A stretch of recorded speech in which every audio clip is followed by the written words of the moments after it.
So for those that celebrate, happy Easter. He is risen.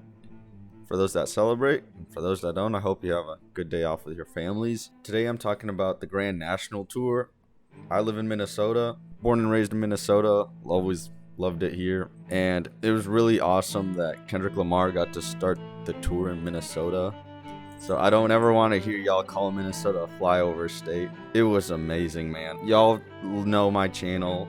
Y'all can see my history. I'm a pretty big Kendrick Lamar fan. It's been really special for me to be able to go and see Kendrick Lamar in person. Rolling into some cool things. So I bought myself this shirt.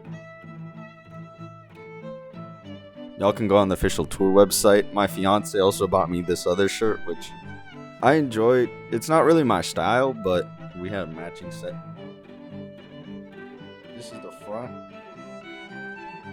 GNX. And then this is the back with the tour dates.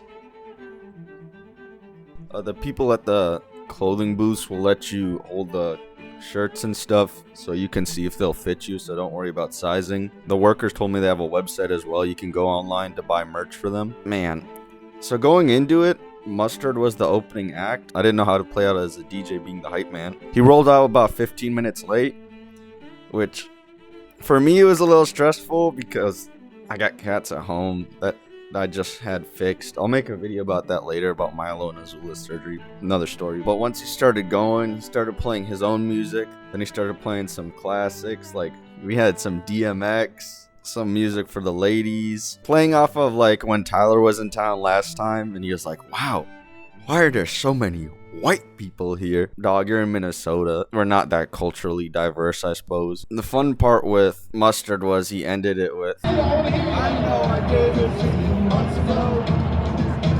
I know you're trying to forget it. He had us singing We Are Young. It was just something special. And they did other really thoughtful songs as well. In between acts, it was about 30 minutes between Mustard and when Kendrick first came out, which it does seem like a lot of time in between the opening act and the actual act starting.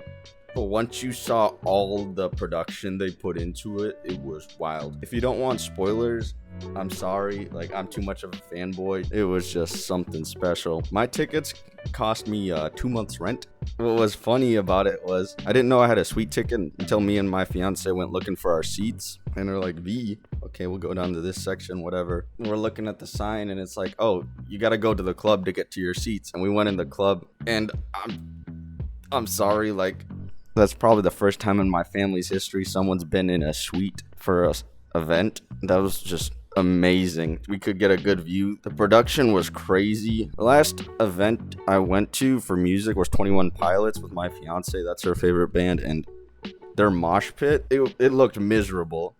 But with Kendrick's, it wasn't packed to the brim. They gave the people enough room, which I thought was really thoughtful. And they had 2 exits in the mosh pit, so you could go in and out. And they had porta-johns, not right in your face, but they provided bathrooms. And they had like a Maui Wowie down there. They were living large. That's something I really appreciated, was that they really respected our time as fans. They put merch stands all over the place, just making it as smooth of an experience as possible for everyone. Rolling into Kendrick's entrance, it was legendary. He pulled up with the GNX and did a burnout.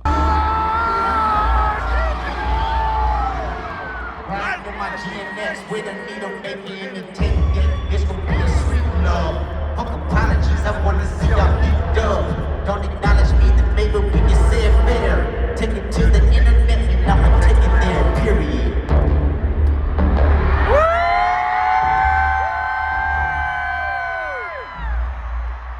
I lost my mind. When Kendrick made his entrance, you knew he was gonna play GNX, but he also went back to some of the classics. I was too young to go on some of the tours that Kendrick was doing in 2011, like Good Kid, Mad City, and all that other stuff. So it was really awesome to see Kendrick perform these older songs I used to listen to growing up. I couldn't help myself but laugh when they started playing Backseat Freestyle. It was interesting though. So he played Good Kid, Mad City, but it was a different beat. It was actually a more jazz beat like you'd hear in To Pimp a Butterfly, and that really threw a wrench into my head. He started singing the lyrics and I picked it up. Like, I knew the lyrics, but I couldn't figure out what the song was. because it was a different beat. He started spitting lyrics and I started singing them. I was like, I know this song, but what does it go to? And he's like, come on, I know y'all know this song. Y'all didn't forget it already. It finally kicked with us that he was singing Mad City. Another really cool one was when he started singing All Right. And that really meant a lot to us Minnesotans because Minneapolis was where the Floyd riots started. And All Right was an anthem for us in the protests that followed suit. That was awesome to chant as a crowd.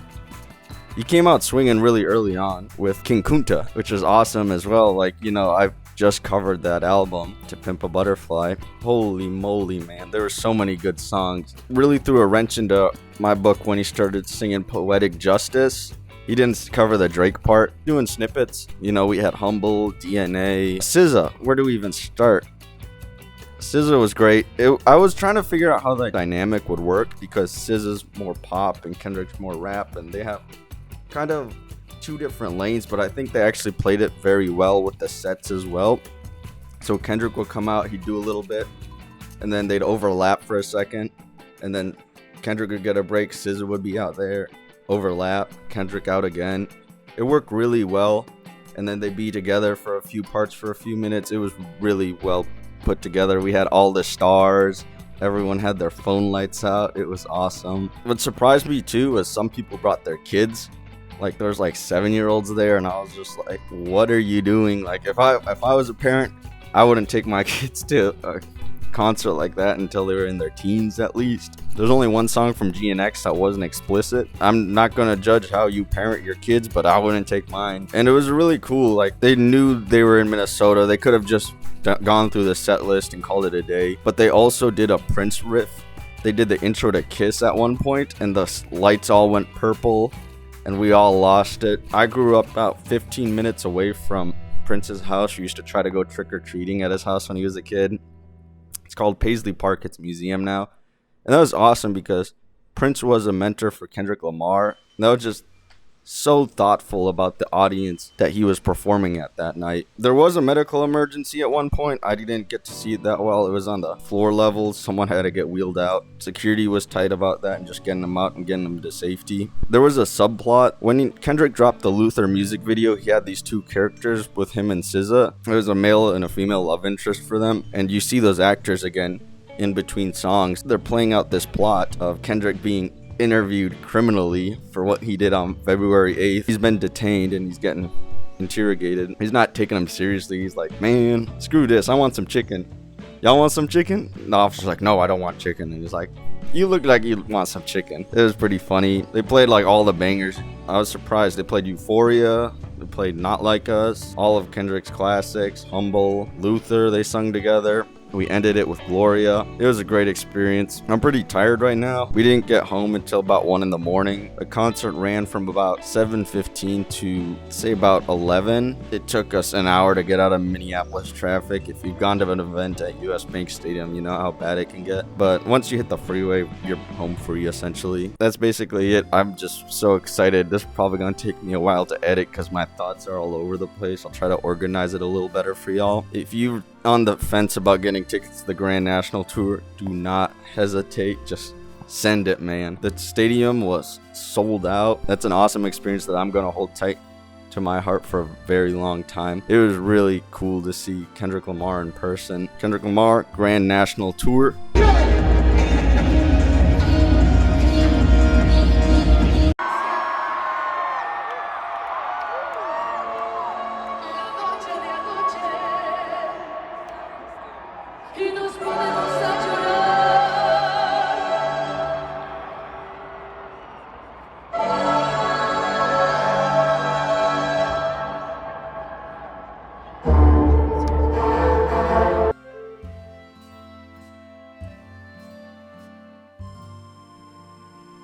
Make sure you tighten your lug nuts, folks.